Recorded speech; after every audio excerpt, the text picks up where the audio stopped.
Hi everybody, welcome to another edition of My Favorite Restaurant. I'm Earl Farrell. And today we're going to take you to a restaurant that believes that breakfast is the most important meal of the day. In fact, around here, it's the only meal of the day. We bring you to Bryant's Breakfast on Summer Avenue.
Introduce us to everybody. Start back here in this room. Okay, this is Joyce. Joyce, give us a wave. Here we got Jessica. Okay. Margarita. Okay. Then we're going over here to Bertha. Hey, Bertha, say hi, Bertha. Diane's next over here. My sister Carrie. Hey, Carrie. On down there's Maria. Hola, Maria. Sandra in the yellow hat. Hey, Sandra. And Xenia down there at the very end. Xenia. Now, who's related here? Now, well, we'll start off. Mr. Wright. There's Mr. Wright. We can't forget him. He's number one customer. We got a food company up there wearing rope. That's what we have with you. Now, this is my sister Carrie.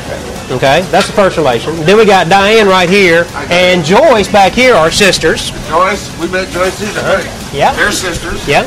Then we have Jessica. Jessica right Maria, here. and I forgot all about my great friend Nobi out here. Hey, Nobi. Yeah. Now they're three sisters. Now this is their sister-in-law Xenia down here. Okay, so we got kind of a family environment up here. A lot of sisters. Oh, a lot. Sister-in-laws. And sister-in-laws. And your sister. And my sister. And you're the only not sister. No sister. And I just have to point out that she is my big sister, and so I think a lot of folks out there know what that means. You know, so I don't. She runs things. Is that what you're saying? That's exactly right, Earl. Yeah, you got a bodyguard on the line too. Who's bodyguard is Bertha. If ever have any problems with anybody. Bertha, do you take care of things? Yes, I do. Does anybody ever get out of line? You just have to look at them. Give me the look. I would be scared of that. Now give me the mean look. Where's the mean look? That's the friendliest bodyguard I ever saw. Yes, he is. Yes, he is. Yeah, believe me, Bertha, I know you got the look. I don't doubt that for a second. And then we got Sandra down here. Now, she's not related to anybody that we know of. Are you related to anybody here? Nope. And happy about it, too, right? So, and then another interesting point I'd like to point out is how long everyone's worked here. Well, I was going to say that it is like a family. I mean, it is. Now, I don't know if everybody can say how long. Bertha, how long have you been here? 7 years. 7 years. Diane? I would say at least 20 years. 20 years. Sandra? 14 years. No, it's been longer than that because Reed's 14, so it's probably right about 16 years. See, time flies, doesn't it? Maria, ¿cuántos años en restaurante? See? 4.5 years she's been here. And Xenia's been here about just a year. She came, and then Jessica and Margarita have been here about a year. Jessica and Margarita back here about a year each. And then Joyce, how long have you been here? 20 years. Yeah, look, it's been a little over 20, I believe. Yeah. And that gets everybody. And the lady, Novia's been out here about... How long have you been here? She's been here 3 years. No, 3. Maria came first, and then she brought her sister with her, and they just worked out great. So that's been a real key, I think, success to the restaurant, just the wonderful people that work here. You know, and in any business, it's that everybody shows up, does their job, and gets along with everybody, and that's really hard to accomplish. It's real hard, you know, and it's just been wonderful. I mean, all these folks are so dependable, and they become like family. I think you enjoy working with everybody. We have fun. That's a key. You have fun. You know, sometimes it gets busy, it gets a little stressful, but you make it fun. We laugh, and when you laugh, you know everything's going to be just fine. find that it spills over into the other side of the It restaurant? does. Customers love it. They love coming in here, listening to me and Diane cut up, or getting on Carrie, or laughing with Bertha. The customers enjoy it. They kid us, we kid them back. And, so many of the customers, we've gotten to know their names, their family, their kids, their mother, their father, and they, I think, get a kick out of it in the morning. Sometimes people are a little slow in the morning. Sometimes people are a little, hadn't woke up yet. They're getting their coffee, and then we've been up since 4 ourselves, so we're wide awake. We've had a pot of coffee, and so we're ready to go, and we kid and laugh. And I think it's good to start people's day out there. Started with my dad and my mom, and my dad was a grocery store manager for National Foods, and that was an old grocery store chain that went out of business in the late 60s. And he was a manager of a grocery store at Southland Mall, and had a grocery store actually in the mall. And then it went out of business, and so he was at a loss. What was he going to do? Well, he took the last money he had that was in a retirement fund that the grocery store chain had given him and invested it in a Loeb's franchise. It was Loeb's was franchising their barbecue shops all over Memphis and the Mid-South at the time.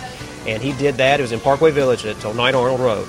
And it started in 1968. And it was all barbecue then. He did some little bit of early breakfast, but it was all barbecue. And he did that from 1968 to 1977. Bill Loeb had just started franchising them. And so were you scared? I mean, you changing career? Yes, he was. I had never worked, so I thought, and I wasn't planning on it. This was not part of your big scheme. No. So what was it like when you first opened? It was just barbecue, no breakfast or anything. It was just a regular, the barbecue, and we would have a real big lunch business, and then we'd be over with. Construction was being built, and so all we had construction workers, and so he started fixing breakfast, and when he was franchising the barbecue restaurant, of course it was through Loeb's, and we had to do everything they told us to do. They didn't have breakfast. My daddy started that breakfast over there, and we opened early hours. We didn't, open the hours he told us to do. We opened early hours, and then we would serve breakfast. And my dad, him, and my mom, and that's how we started breakfast over there. And when we came over here, he just kept it up. Carrie was the oldest. She worked the most at the time in that restaurant. My sister Sandy also worked. I have two older sisters. She worked, and then later on when we came here, I started working here. And I guess 1977, my dad moved here. This building was opened up. It had been a Gridley's restaurant, Loeb's. He moved, and my dad took it over.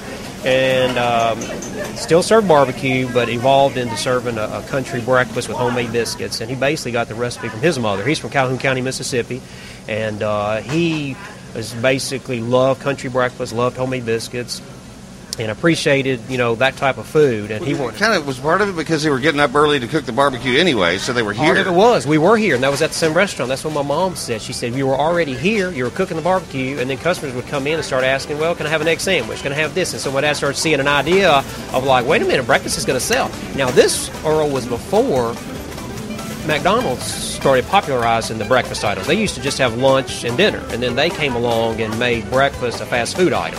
And but he was serving breakfast even before then. And I think basically what his idea has turned into is we serve a full country down-home breakfast and everything good in a fast food environment. We used to stay up till 10. When I was in high school, I worked here, and we stayed up till 10 and 11 at night. And it was me and one other lady would work. We did a pretty good business. It was during the days my dad was just established in the business, so he wanted to be open as long hours as he possibly could. And he was always afraid to close. We only closed one day a year. That was Christmas, okay? Because he thought if any customer went somewhere else, he might lose them. So he really wanted everybody. And I think Carrie and I both benefit from that tradition and what he established. And now we feel comfortable, like at Christmas we can close a week, let everybody take off at Christmas. And we know that we have such great loyal customers that they're going to come back. And that the service... And they understand. And they understand, And I think nowadays people understand more that people want some time to spend with their families. And, when you realize that that's what's truly important. The family and the friends you have and the time you spend together. Because, I think if I look back at my dad, that's what he truly thought. And if he could do anything over again, he would spend more time with his family.